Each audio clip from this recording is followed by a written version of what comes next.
And today is the 75th anniversary of D-Day. So we thought it might be cool to bring in one of the World War II vets that's living here in the area still. Yes, I am. Mr. Tony Oliveira. It's a pleasure to have you here with us, Tony. Thanks for coming down. My pleasure. So tell everybody how old you are. 97 and counting. 97 and counting. And Mr. Oliveira drove himself down here to Greasy Luck. He parked across the street, walked across with a pep in his step. Checked the meter first. He did check the meter first. So you put some coins in the meter. I don't want to pay for any ticket. I don't blame you. And, I mean, you walked across that street there like you were 25 years old. You did. For real. What is the secret to you and your health? I mean, it's incredible. Yes, the tell good us. Lord and kale soup. Kale soup, huh? And the good Lord. With or without the linguiça? My mother made a pan of kale soup, and we grew up in the Depression. Yeah. She made a big pan of kale soup, and we had that for 7 days. And I could eat kale soup for 7 days. Eat greens, right? Yeah. Right. I did my job then. So now you were a World War II veteran, right? But you did not serve in Europe. You served in Asia. I mean, in the Pacific. Yeah, it was on the Pacific side. So our mission was to prepare for the invasion of Japan. Okay. That was the end of it. Right. Yeah, that's what we trained for. But when President Roosevelt was serving, there was his third term. He had won two times before, and he passed away. And the vice president, Truman, took over. Mm-hmm. And he had a sign on his desk that said, "The buck stops here." That meant he wasn't passing the buck to anybody else when it came to making a decision. Right. And the decision came, he saw what happened at D-Day with all those deaths of our troops. Yeah. And he could see in his mind there was going to be as bad or worse trying to invade Japan. So he said, we'll use the atomic bomb. And that took a lot of guts on his part. Sure. And that they dropped the bomb on Nagasaki. Hiroshima. The first, and it was devastating. Killed a lot of civilians as well as the Japanese troops. And Hirohito, the emperor, he was the one who was responsible for the invasion, the sneak attack on Pearl Harbor. Yeah. And he wasn't about to surrender. So Mr. Truman convinced him by dropping a second bomb on Nagasaki. Yeah. And that made him realize it, and he capitulated. And that practically literally ended the war. Right. Now, you must have, gotten to know some of the guys who stormed the beaches of Normandy for D-Day. Yeah. What were some of the memories that you remember having that they've had about that day? Well, most of them that I knew, they died there. They died there. Yeah. It was a sad situation there.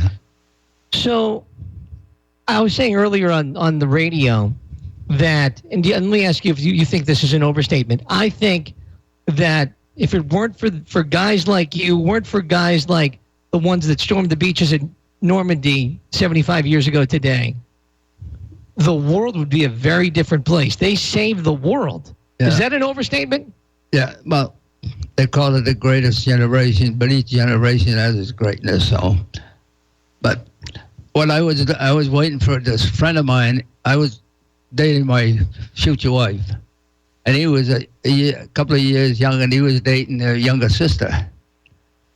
So when he showed up, I was listening to the radio, and they cut the station off, and President Roosevelt came on talking about the attack on Pearl Harbor.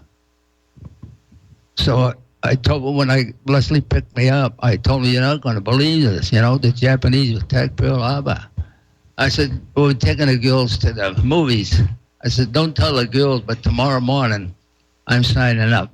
Really? It would have been a Monday morning. He said, well, if you're going, I'm going. Wow. I said, well, I wear glasses, so if I don't pass, you ain't going. You wear glasses back then, too? Yeah.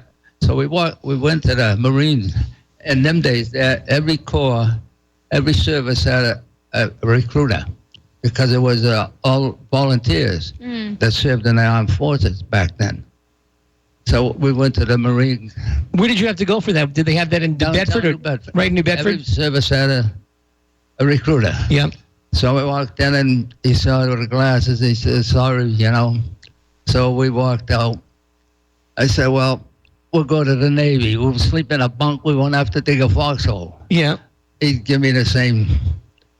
They wouldn't take you because of the glasses? Right. So we go to the Army. I told Leslie, I said, this looks like we're going to have to wind up digging a foxhole.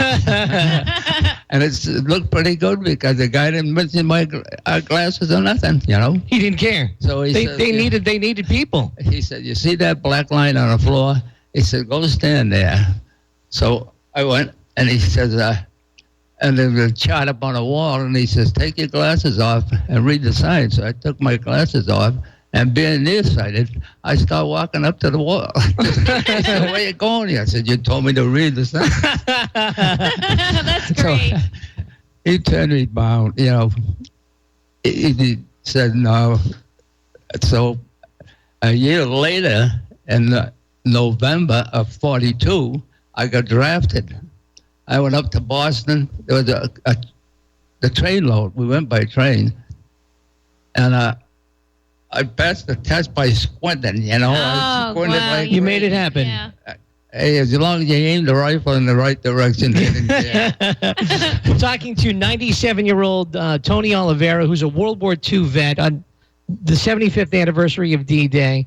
There wasn't just the men over there in Europe and in Asia fighting. There were also some major sacrifices made by every American. Can you talk a little bit about that? I mean, it's so important to get these stories out, Tony, because, you know, these World War II veterans like you, they're becoming more and more scarce. Yeah. So we have to make sure that people know what happened back during the war. Like, what kind of sacrifices did the regular old American make? The women themselves, the mothers and everything, they saved everything. And all the street lights were painted black, so they only shine down in case they... tried an air raid. Yeah. Yeah. And before the war, I worked at outside of Newport. They built the entire Navy was there. Yeah. Air Force and aircraft carriers. It was strictly a Navy town. And they made this huge hole in the ground. You could put a 3-story house in it. Wow. And they put iron pipe all the way up 2 inches apart right to the top. Then they put mesh over the pipes. And my brother-in-law and I were dumping cement. And they were shooting cement and covered all that up. Then they covered the entire area and made a golf course over it. It's probably still in Newport as far as I know. I would imagine it is. I'm certainly sure they didn't dig that tank up or nothing, you know. So wow. That must be underground there. So that's how they supplied the fuel for this Navy. Yeah. But I mean, people back here in America, they had rations. Like you just couldn't go and buy meat or salt or whatever you wanted to. Like there were some real restrictions on that. A couple of brother-in-laws, they had a farm on the old Fall River Road. They got all the gas they needed because of the running the tractor and all that stuff, you know. But everybody else was on stamps. And the women ran the country. I mean, they manned the factories, making jeeps and guns and everything like that. Yeah. Rode the river there. Mm-hmm. They were riveting ships. Yeah.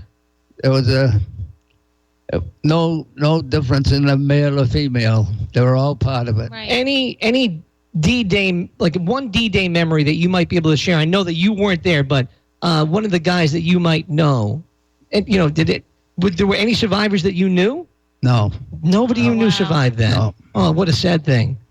Well, listen, we really appreciate you coming down here. You driving yourself down here to downtown New Bedford. Yeah. And what are you up to for the rest of today? What do you have going on? I'm still bowling, too. Oh, you're bowling, huh? I had my oldest son, Ralph, was 73. He's bowling in the senior league with me. Do you beat him? My daughter bowled and her husband bowled. Oh, that's great. When you get 3 of them in your league, you got to be darn old. How's the memory holding up? Pretty good?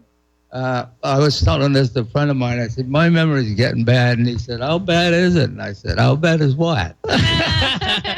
Tony Oliveira from New Bedford, World War II vet. You are a hero. Yeah, you are a hero, you sir. really are. And thank you so much for coming down don't praise here. me. Why? We'll praise you up and down. And all those guys that went over there and fought and changed the world, we have a debt to you that could never be repaid. Thank you. Thank you very much, Mr. Tony Oliveira pleasure. from New Bedford, World War II vet on the 75th anniversary of D-Day.